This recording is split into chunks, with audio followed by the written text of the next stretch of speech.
Well, here I am again, Doordashing, waiting for some Doordashing. It's a little bit later, but do what I gotta do to make some money. It's been picking up a little bit for me as I've been getting some experience. This is my, I think, third week doing Doordash. So it's kind of weird because you don't get paid for the time you're clocked in. You only get paid for your deliveries, but you don't get a delivery until you're clocked in, or what they call dashing. So it's a little different. You might sit there for an hour with no deliveries, and you might be on for 5 seconds and a delivery pops up. So it's definitely teaching me patience, because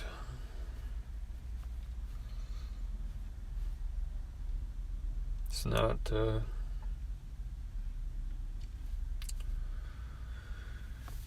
it's not as easy as a regular job where you just go clock in and you're getting paid the whole time. You can go sit on the toilet and you're still getting paid, but you can't. It doesn't work with Doordash. So it's kind of neat. I'm also applying for a job with Shipped, where you go do people's grocery shopping for them, and apparently it's a lot more predictable because you don't just sit and wait for an order. You schedule yourself for a delivery, so it's guaranteed. If there's deliveries, you schedule yourself, you're guaranteed the money.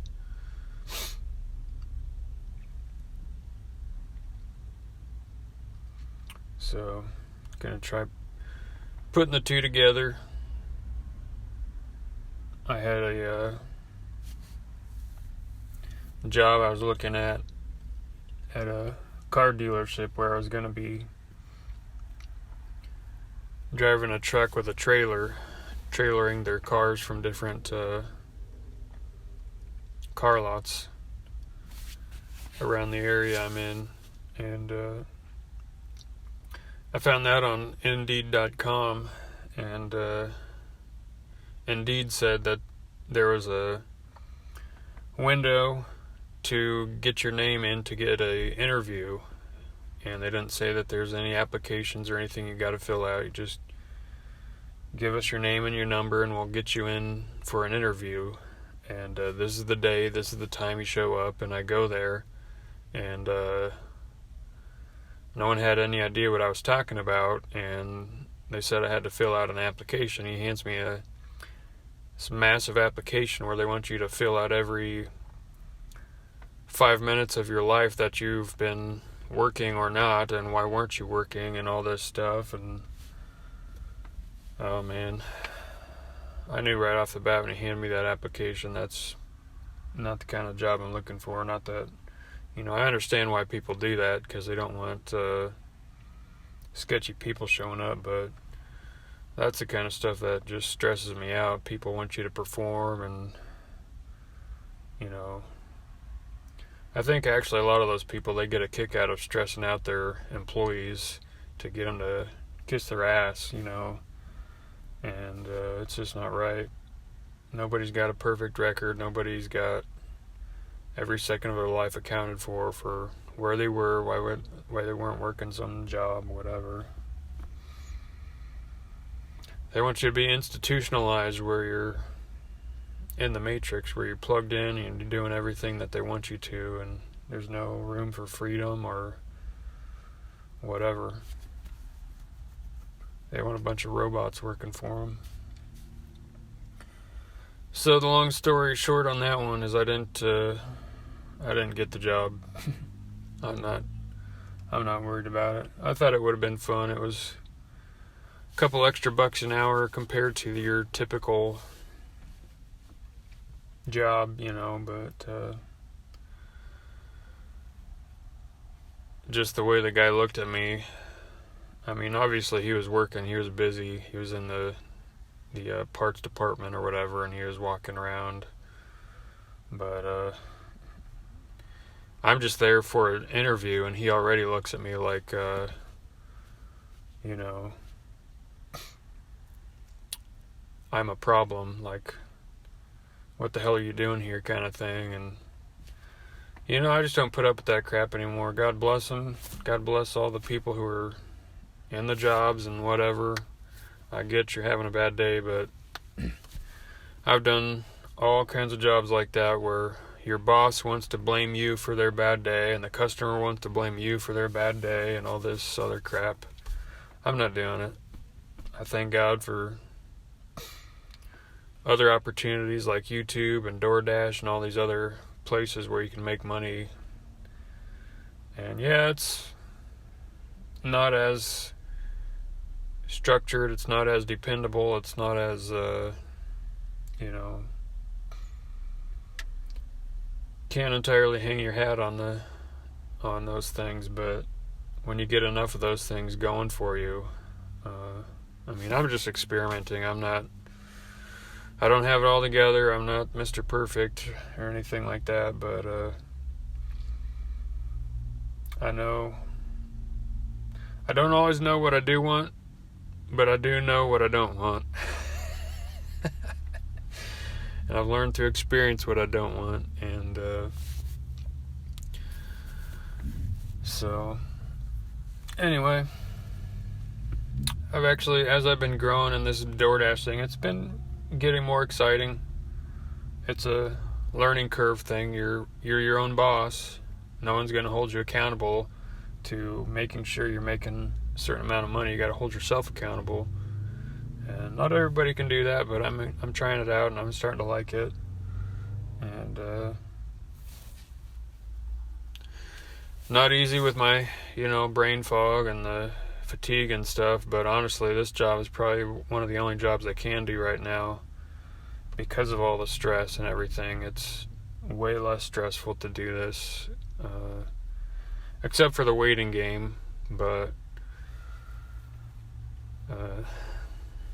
like I was saying, I was just checking out different people on YouTube talking about DoorDash and different things, and a lot of them are saying, don't just do DoorDash, do Postmates at the same time, do Shipt, do multiple ones all at the same time, so that when things are slow in one, you can switch to the other one. And it's a little tricky with my truck because I got higher miles, and I'm a little nervous about that, and I only get 11 miles to gallon, and whatever, but it's something I'm figuring out. It's DoorDash is definitely profitable.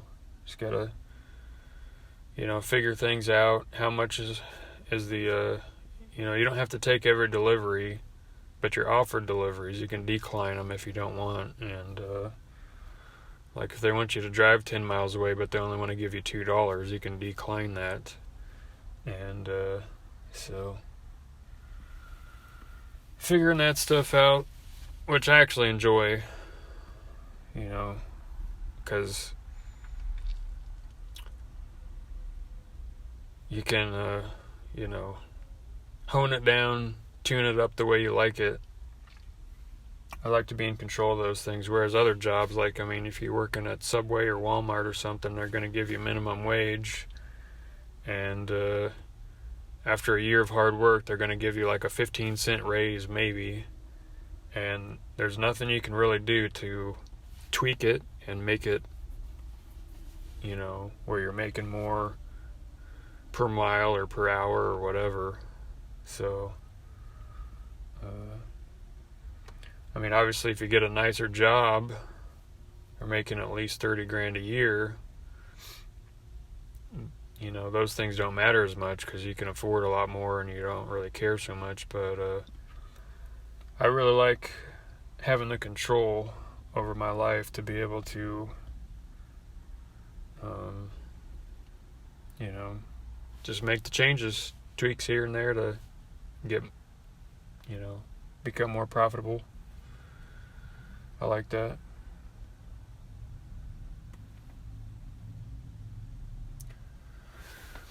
Oh, let's see here. Been waiting half an hour. No delivery. It's no bueno tonight.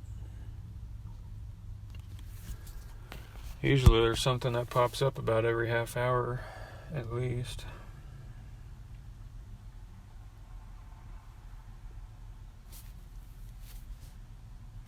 I also learned to not, I don't need to go wait next to the restaurants. I can just sit in my parking lot at my apartment and wait for things to pop up, because I'm close enough as long as you're within a couple miles of where the restaurants are at, which I am. So save a little gas, which helps.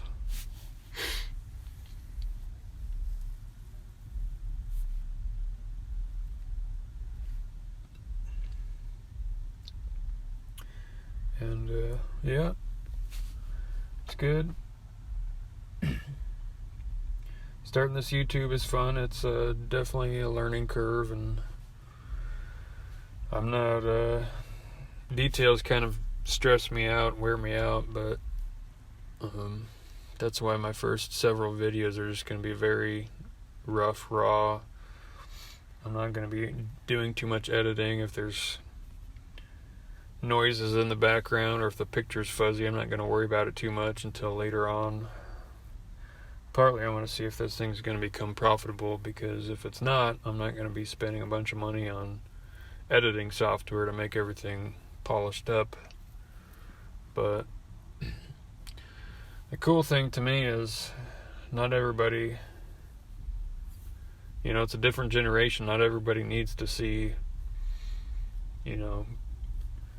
perfect video quality or whatever. As long as you're not, shaking the camera around like you're in an earthquake or something, you're fine, and you don't really need.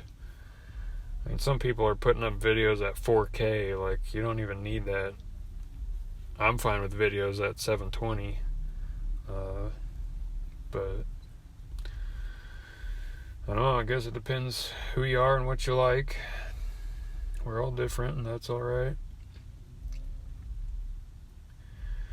I would say if I was watching a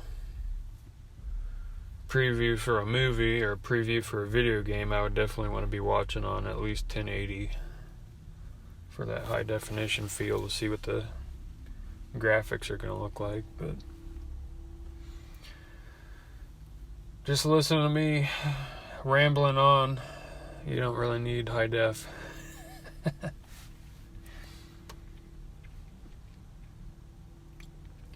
Yeah, it was kind of fun to learn how to do the video editing.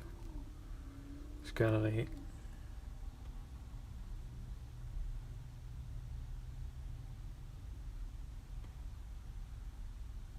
I was having a hard time with doing my shipped application, because part of the application they want you to talk into the camera about a couple of different things, and it records you and you send it into them and they watch it, just to make sure you're not a creeper or something, I guess. But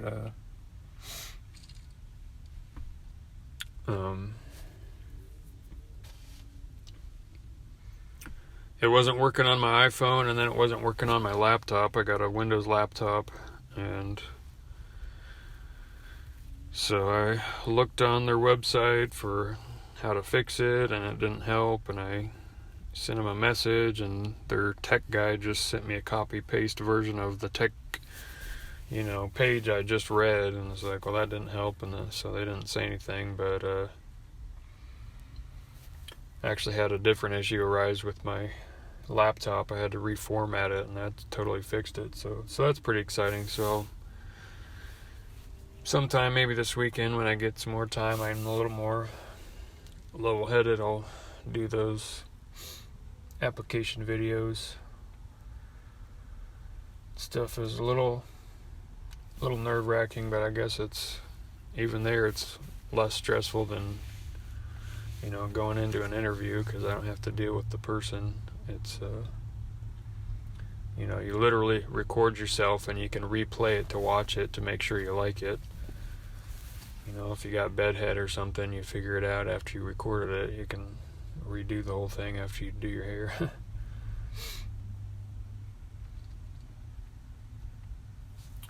So, well, I better let you go. I gotta see what's going on with Doordash. You guys have a good night. Hey guys, thanks for watching. Hope everyone is doing well in these hard times. My thoughts and prayers go out to all of you.